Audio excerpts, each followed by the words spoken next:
Bonjour à toutes et à tous, de retour en cuisine avec Chouquette pour une nouvelle recette. On va préparer des rissoles, mais vous ne voyez pas de viande, vous ne voyez pas de crabe, de crevettes ou autre. On va faire des rissoles végétariennes et tout aussi savoureuses. Donc il vous faudra pour la pâte à rissoles de la farine, du beurre, de l'eau. Je n'ai pas mis sur le plan de travail, mais il faudra bien sûr de l'huile de friture pour les rissoles.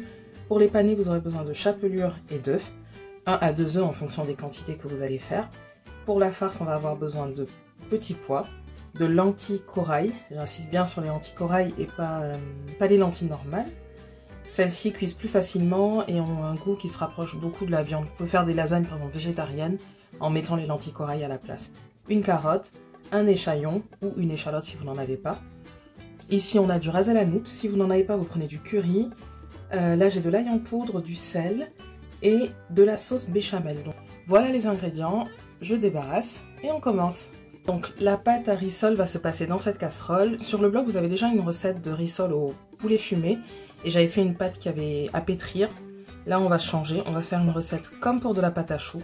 Donc je mets 400 ml d'eau qu'on va laisser porter à ébullition avec le beurre.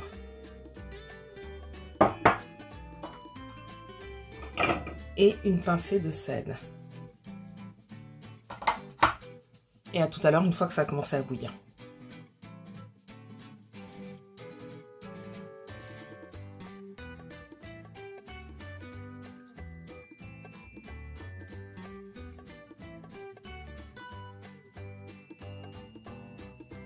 Et une fois que le beurre a fondu, donc vous voyez que c'est en train de commencer à frémir, pardon.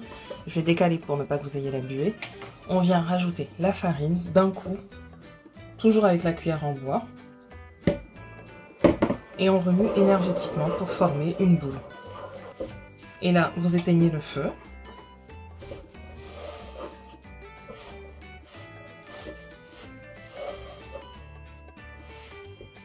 Donc je continue à mélanger sur la casserole. Je profite un peu de la chaleur de la casserole tant que vous apercevez de la farine. Vous évitez d'en mettre partout comme moi. Et à partir du moment où on obtient cette consistance, vous remettez dans un grand bol.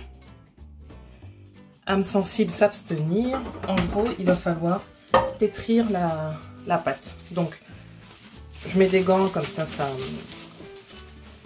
c'est moins chaud. Au début en tout cas. Et du coup, vous pétrissez pour former une boule.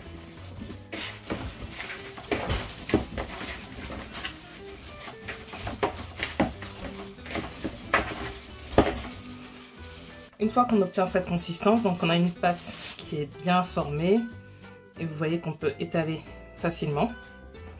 On arrête la torture, on met la pâte de côté pour qu'elle puisse refroidir et on s'occupe de la farce. Alors pour la farce, on va venir découper les légumes et ou les préparer. Donc les lentilles corail, je les mets à bouillir pendant 10 minutes. Il est important de savoir que les lentilles corail, donc il faut les cuire dans 3 fois leur volume d'eau parce elles ont besoin de beaucoup d'eau pour cuire. Et pourquoi j'ai pris celle-ci, en dehors de la couleur et du goût, c'est aussi parce qu'elles cuisent très très rapidement. Donc je les fais bouillir pendant 10 minutes. Les petits pois, je les mets de côté, on va les mélanger à la farce. Et ensuite, je viens découper l'échalote et couper la carotte en petits dés. C'est parti.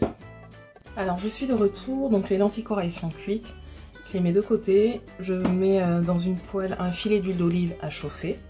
Les carottes, on les a coupées en petits dés comme ceci. Et l'échalote est haché. Et je rapproche les petits pois, l'ail en poudre, le ras el hanout et le sel. Donc ce qu'on va faire, c'est qu'on va tout simplement faire revenir les oignons et les carottes, qui sont les deux qui ne sont pas cuits pour l'instant. Et ensuite rajouter les lentilles corail, les petits pois, assaisonner le tout. En dernier, mettre la béchamel. Et du coup, ça constituera la farce. Donc l'huile est chaude. Je mets l'oignon, enfin l'échalote. Je décale pour ne pas que la vapeur vous empêche de voir. Je rajoute les carottes, pas la peine d'attendre que ce soit translucide ou autre. On mélange les deux, comme ça la carotte pourra cuire aussi.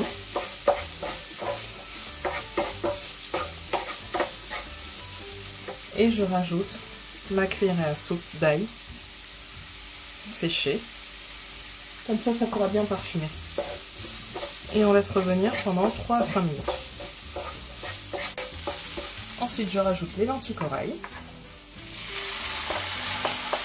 Comme vous entendez, comme elles sont imbibées d'eau, ça permet de, pas de déglacer, mais voilà, d'abaisser un peu la température de tout ça.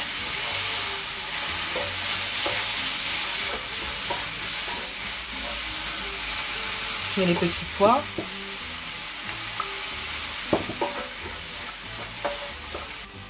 Et ensuite, on vient rajouter le ras el hanout.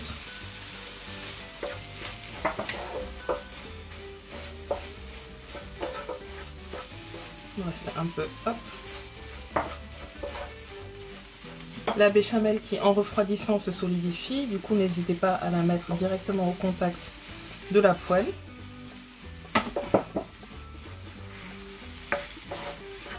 Une fois que la béchamel est bien incorporée, vous pouvez maintenant saler.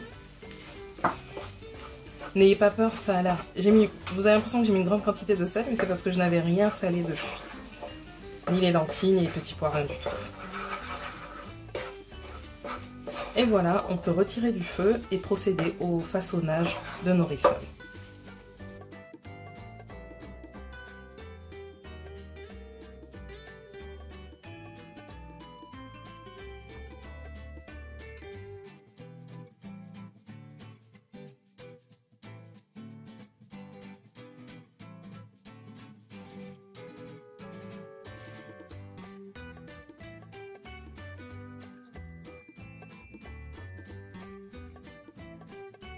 Et regardez ce qu'on obtient, c'est magnifique. Du coup, les rissoles sont presque prêtes. J'ai battu donc un œuf en neige, n'importe quoi. Un œuf en omelette. On prépare un bol à côté et on va maintenant les paner. Avant de commencer à faire chauffer l'huile, moi je vous conseille de paner tout. Et comme ça après vous pourrez être serein pour la friture. Parce que si vous voulez commencer à faire frire et en même temps continuer à les faire, ça peut vous stresser en fait. Dernière chose à savoir, en général moi je les prépare à l'avance. Je fais la panure et je les fais pré-cuire. Et ensuite on peut les congeler et quand vous avez des convives, vous pouvez juste les passer à la friture très rapidement ou au four. Donc là je vais faire la cuisson.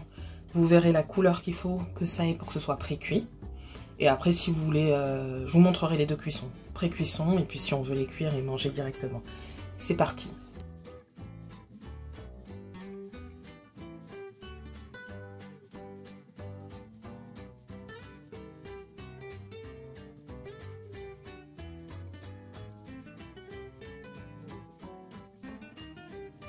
Et voilà les rissoles qu'on obtient une fois que je les ai pré-cuites. Donc vous voyez c'est presque blanc. Et je vais vous montrer à côté les rissoles une fois cuites complètement. Voilà, donc là c'est vraiment les rissoles cuites. Vous voyez la différence de couleur avec celles qui sont pré-cuites. Pré-cuites donc rappel à congeler et ensuite cuites à déguster tiède.